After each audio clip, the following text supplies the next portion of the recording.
Leaders in the private sector development in Africa have held their annual stakeholders forum in Abidjan, Côte d'Ivoire. Now, the 2022 edition availed the African CEOs the opportunity to review the long-standing challenges and propose new routes for the continent's growth. Now, during the meeting, the African CEOs also urged governments to provide legal frameworks to empower their activities. Let's have more details of that in this report. Less than 10% of infrastructure investment in Africa comes from private sources. Despite the huge gap, African investors are struggling to make their contribution.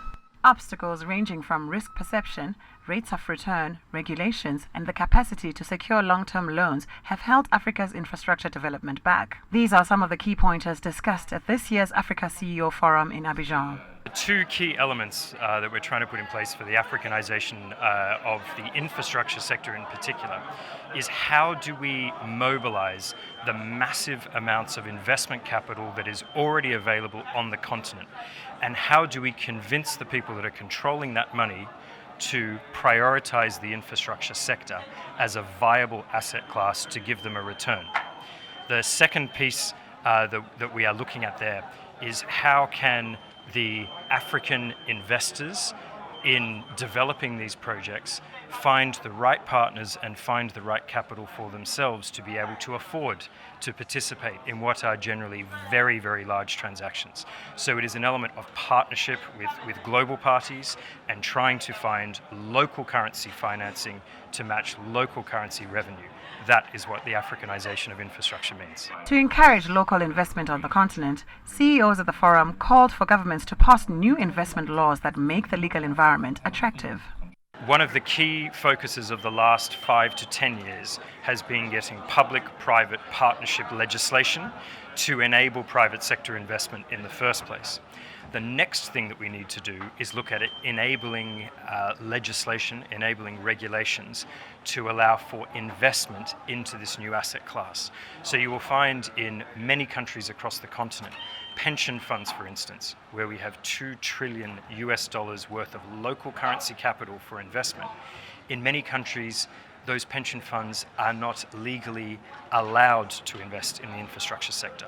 So the first piece is allowing it and then working to encourage that to move forward. So we have the legislation to do the project.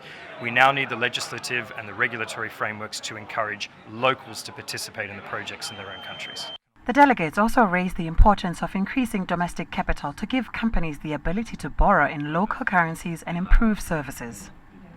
One of the most significant and beneficial sources of capital is domestic capital. No nation built its infrastructure on the currency of another nation.